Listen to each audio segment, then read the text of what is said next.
And next ఇప్పుడు మనం cameras గురించి మాట్లాడుకుందాం. 48 మెగాపిక్సెల్ మెయిన్ కెమెరాతో 2 వస్తున్నాయి, 50 మెగాపిక్సెల్ వైడ్ యాంగిల్ సెన్సార్తో 2 వస్తున్నాయని తీసి పడేస్తున్నారు. సో కానీ అది కాదు, దాని వెనకాల ఉన్న సెన్సార్స్లో పెద్ద చిక్ అయితే పెట్టింది మనకి వన్ ప్లస్. సో ఆ చిక్కుని తెలుసుకున్న వాళ్ళే. Hi friends, welcome back here కర్నాస్టెక్. సో ఫ్రెండ్స్, ఈ రోజు మనం ఈ వీడియోలో one plus 9 pro and next one plus 9 ఈ రెండు ఫోన్స్ యొక్క మధ్యలో ఉన్న వ్యత్యాసం ఏంటి ఇప్పుడు నేను మీకు తెలియజేస్తాను. సో ఎందుకు తెలుసుకోవాలని చెప్పని మనం ఒకసారి మాట్లాడుకున్నట్లయితే మాత్రం ఖచ్చితంగా ఒక ముఖ్యమైన కారణం అయితే ఉంది. 15,000 రూపాయలు అయితే ఈ రెండింటి మధ్యలో ప్రైస్ డిఫరెన్స్ అయితే ఉంది.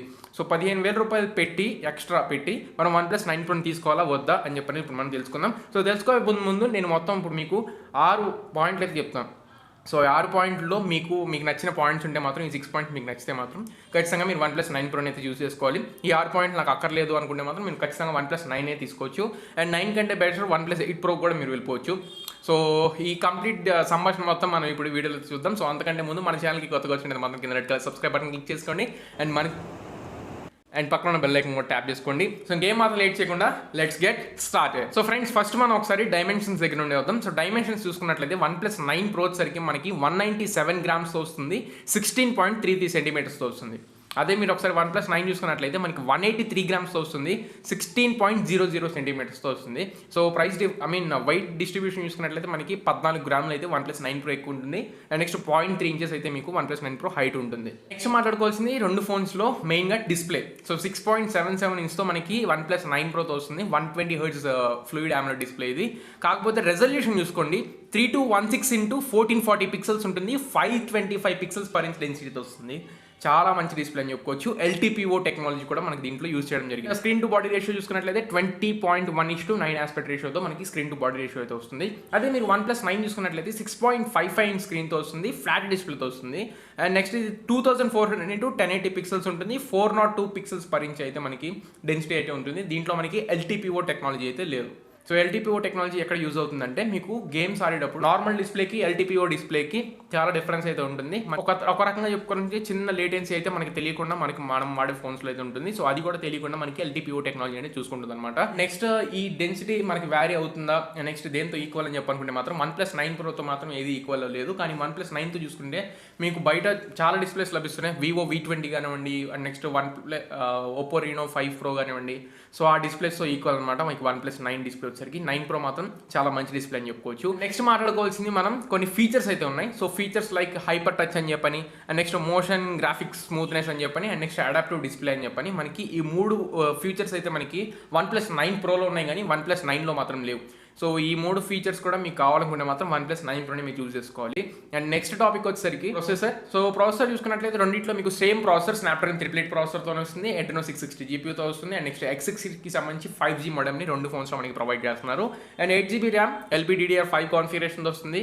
అండ్ 128GB 256GB ఇంటర్నల్ మెమరీస్తో వస్తున్నాయి. UFS 3.1 స్టోరేజ్ టైప్తోనే మనకి రెండు డివైసెస్ అయితే వస్తున్నాయి. మీకు ప్రాసెసర్ పరంగా పర్ఫార్మెన్స్ పరంగా రెండింటిలో మాక్సిమం పెద్ద డిఫరెన్స్ అయితే మీరు అబ్జర్వ్ చేయాల్సిన అవసరం అయితే లేదు. అండ్ నెక్స్ట్ ఇప్పుడు మనం కెమెరాస్ గురించి మాట్లాడుకుందాం. 48 మెగాపిక్సెల్ మెయిన్ కెమెరాతో 2 వస్తున్నాయి, 50 మెగాపిక్సెల్ వైడ్ యాంగిల్ సెన్సార్తో 2 వస్తున్నాయని తీసి పడేస్తున్నారు. సో కానీ అది కాదు, దాని వెనకాల ఉన్న సెన్సార్స్లో పెద్ద చిక్ అయితే పెట్టింది మనకి వన్ ప్లస్. సో చిక్కుని తెలుసుకుంటేనే మీకు ఖచ్చితంగా బెనిఫిట్ అయితే అవుతుంది. 48 megapixel main camera Sony IMX789 సెన్సార్తో 1.8 అపేచర్తో ఆప్టికల్ ఇమేజ్ స్టెబిలైజేషన్తో మనకి వన్ ప్లస్ 9 ప్రోలో వస్తుంది.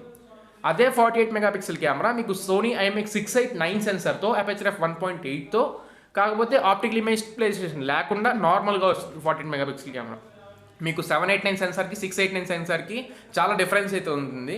అండ్ నెక్స్ట్ మీకు 50 megapixel wide angle censor. So ఈ 50 మెగాపిక్సెల్ వైడ్ యాంగిల్ సెన్సార్ మాత్రం రెండింటిలో సేమ్ అని చెప్పుకోవచ్చు. మీకు Sony IMX766 సెన్సార్తో వస్తుంది, అపేచర్ f2.2తో వస్తుంది. రెండింటిలో మీకు స్టెబిలైజేషన్ సంబంధించి ఆప్టికల్ ఇమేజ్ కానీ ఎలక్ట్రానిక్ ఇమేజ్ కానీ మీకు ఎటువంటి స్టెబిలైజేషన్స్ అయితే ఉండవు. సో వైడ్ యాంగిల్ కెమెరా మాత్రం మీకు ఈక్వల్గా ఉంటాయి. వన్ ప్లస్ మనకి లాంచ్ ఈవెంట్లో కూడా ఇది కొంచెం తెలివిగా చెప్పింది. వైడ్ యాంగిల్ షాట్స్ మాత్రమే మీకు రెండింటిలో సేమ్గా వస్తాయి. అండ్ నార్మల్ 48 మెగాపిక్సెల్ కెమెరా షాట్స్లో కొంచెం డిఫరెన్స్ అయితే మీకు ఉంటుంది రెండు ఫోన్స్లో. అండ్ మాట్లాడుకోవాల్సింది మనకి telephoto cameras. 8 megapixel telephoto cameras అనేవి మనకి ఆప్టికల్ ఇమేజ్ స్టెబిలైజేషన్తో మనకి వన్ ప్లస్ 9 ప్రోతో వస్తున్నాయి. కానీ మనకి ఆ 8 మెగాపిక్సెల్ టెలిఫోటో లెన్స్ అనేవి ఆప్టికల్ ఇమేజ్ స్టెబిలైజేషన్తో ఉన్నవి మీకు వన్ ప్లస్ 9లో కనపడవు. మీకు ఒకవేళ టెలిఫోటో లెన్స్ కావాలనుకుంటే మాత్రం ఖచ్చితంగా మీరు వన్ ప్లస్ 9 ప్రోని యూజ్ చేసుకోవాలి. అండ్ నెక్స్ట్ మాట్లాడుకోవాల్సిన 2 మెగాపిక్సెల్ మోనోక్రోమ్ సెన్సర్కి సంబంధించి 2 మెగాపిక్సెల్ మోనోక్రోమ్ సెన్సర్ రెండింటిలో సేమ్. మీకు రెండింటిలో మీకు మ్యాక్రో సెన్సర్కి ఇట్లాంటివి అయితే యూజ్ అవుతాయి. అండ్ నెక్స్ట్ మీకు 50 మెగాపిక్సెల్ వైడ్ యాంగిల్ సెన్సర్ ఏదైతే యూజ్ చేస్తారో దాన్ని యూజ్ చేసి మ్యాక్రో షాట్స్ కూడా తీసుకోవచ్చు రెండు ఫోన్స్లో. సో మంచి విషయం అని చెప్పుకోవచ్చు. నెక్స్ట్ మాట్లాడుకోవాల్సింది మనం ఆటో ఫోకసింగ్కి సంబంధించి. సో కెమెరా డిపార్ట్మెంట్లో ఉన్నాం కాబట్టి రేర్ సైడ్ కెమెరాస్ గురించి మాట్లాడుతున్నాను ఇది కూడా. సో రేర్ సైడ్ కెమెరాస్ మనం మాక్సిమం చూసేది PDIF అండ్ నెక్స్ట్ CAF అని చెప్పని మనం కోడ్స్ అయితే చూస్తూ ఉంటాం. సో ఈ రెండు మనకి PDIF అండ్ CAF మనకి ఆటో ఫోకసింగ్లో మేజర్ రోల్ అయితే ప్లే చేస్తూ ఉంటాయి. సో ఈ రెండు మోడ్స్ మనకి OnePlus 9 Pro 9లో రెండిట్లో ఉన్నాయి. కాకపోతే అదనంగా మీకు LAF అనే కోడ్ అయితే మీకు OnePlus 9 Proలో ఉంది. సో ఇదేం చేస్తుందంటే మీకు మోషన్ అసలు మీరు ఎట్లా ఫోటో తీసినా సరే మీకు ఆబ్జెక్ట్స్ని అట్లు ఇట్లు షేర్ చేసినా సరే మీకు వెంటనే అసలు వితిన్ సెకండ్స్లో ఫ్రాక్షన్ ఆఫ్ సెకండ్స్లో ఫోకసింగ్ తీసుకోవడానికి బాగా యూజ్ అవుతుంది ఈ LAF అనేది. సో మీకు ఒకవేళ LAF అంటే ఆటో ఫోకసింగ్లో కూడా మీకు నెక్స్ట్ లెవెల్ ఉండాలనుకుంటే 9 Pro మీకు బెస్ట్ పర్ఫార్మెన్స్ అయితే ఇస్తుంది. అండ్ ఫ్రంట్ ఫేసింగ్ కెమెరా గురించి ఒకసారి మాట్లాడుకుందాం. 16 మెగాపిక్సెల్ ఫ్రంట్ ఫేసింగ్ కెమెరా రెండిట్లో సేమ్. అండ్ సెన్సర్ కూడా రెండిట్లో మనకి IMX471 సెన్సర్ అయితే ప్రొవైడ్ చేస్తున్నారు. అండ్ అపర్చర్ f2.4తోనే వస్తుంది. సో ఫ్రంట్ కెమెరా కూడా మీకు పెద్ద డిఫరెన్స్ అయితే ఉండదు. యాజ్ ఇట్ ఈస్ కెమెరాస్ అయితే మీకు ఫ్రంట్ ఫేసింగ్ కెమెరాస్ లభిస్తాయి. సో ఇప్పుడు మనం ఒకసారి వీడియో రికార్డింగ్ క్యాపబిలిటీస్ ఒకసారి చెక్ చేద్దాం. మీకు వీడియో రికార్డింగ్ క్యాపబిలిటీస్లో కూడా మీకు మేజర్ డిఫరెన్స్ అయితే ఉంది. అది 4K రికార్డింగ్లోనే ఉంది. రెండు ఫోన్స్లో మనం 8Kలో రికార్డ్ చేయొచ్చు, 30 frames per secondలో రెండు ఫోన్స్లో రికార్డ్ చేసుకోవచ్చు. కాకపోతే 4Kలో మాత్రం 30 FPS అండ్ 60 FPSలో మనం 9లో రికార్డ్ చేస్తే 30 FPS, 60 FPS అండ్ నెక్స్ట్ 120 FPSలో మనం OnePlus 9 Proలో రికార్డ్ చేయొచ్చు. సో ఈ 4K 120 FPS కావాలనుకుంటే మాత్రం 9 Proని మీరు చూస్ చేసుకోవచ్చు. అండ్ నెక్స్ట్ 1080లో చూసుకున్నట్లయితే రెండు ఫోన్స్లో మనం 30 frames per second and next 60 frames per secondలో మనం రికార్డ్ చేసుకోవచ్చు. And super slow motion and next time lapse చూసుకున్నట్లయితే రెండింటిలో మనకి సేమ్గా ఉంటాయి. అండ్ ఇప్పుడు మనం మాట్లాడుకోవాల్సింది front facing camera video capability. So front facing కెమెరాని యూస్ చేసి రెండింటిలో మీరు 4Kలో అయితే రికార్డ్ చేసుకోలేరు. 1080pలో 30 frames per secondలో మాత్రమే రికార్డ్ చేసుకోవచ్చు. 60 FPS కూడా ఇవ్వలేదు. ఇదేంటో నాకు అర్థం కాలేదు. మేబీ సాఫ్ట్వేర్ అప్డేట్లో వచ్చే అవకాశం అయితే ఉంది. అండ్ వీటిని పక్కన పెట్టి ఒకసారి మనం కనెక్టివిటీస్ అండ్ నెట్వర్క్స్ గురించి మాట్లాడుకున్నట్లయితే రెండింటిలో మనకి సేమ్ కనెక్టివిటీస్ ఉంటాయి. 5G నెట్వర్క్కి సంబంధించి కానివ్వండి, వైఫై సంబంధించి కానివ్వండి, బ్లూటూత్ వర్షన్కి సంబంధించి కానివ్వండి, రెండింటిలో మనకి సేమ్ అయితే ఉంటాయి. ఎక్కడ మీకు డిఫరెన్స్ అయితే ఉండవు. అండ్ సెన్సర్స్ చూసుకున్నట్లయితే మనకి 9 సెన్సార్లు OnePlus 9 Proలో ఉంటాయి, 8 సెన్సార్లు OnePlus 9లో ఉన్నాయి. ఆ ఒక్క సెన్సార్ ఏంటంటే ఫ్రంట్ మనకి RGB సెన్సార్ అయితే ప్రొవైడ్ చేశారు. సో RGB సెన్సార్కి సంబంధించి నేను మీకు ఎక్స్ప్లెయిన్ చేద్దామన్నా అది నోటిఫికేషన్ LED లైటా ఏంటనేది వాళ్ళైతే క్లియర్గా ఎక్స్ప్లెయిన్ చేయలేదు. అండ్ నెక్స్ట్ మనం బయట అన్బాక్సింగ్ వీడియో చూస్తున్నా దాంట్లో కూడా మనకు కనపడలేదు. సో కాకపోతే ఫ్రంట్ RGB సెన్సార్ అయితే మనకి OnePlus 9 Proలో ఉంటుంది, OnePlus 9లో అయితే మనకు కనపడదు. సో 9 సెన్సార్స్ వచ్చేసరికి 9 Proలో, 8 సెన్సార్స్ వచ్చేసరికి OnePlus 9లో. ఇది ఒకసారి సెన్సార్ గురించి మాట్లాడుకున్నట్లయితే. అండ్ నెక్స్ట్ ఒకసారి మనం ఆడియో డిపార్ట్మెంట్ గురించి మాట్లాడుకున్నట్లయితే రెండింటిలో మనకి సేమ్ ఉంటుంది. మీకు డ్యూయల్ స్టీరియో స్పీకర్స్ ఉంటాయి. అండ్ రెండింటిలో మీకు డాల్బీ అట్మోస్ సపోర్ట్ చేస్తుంది.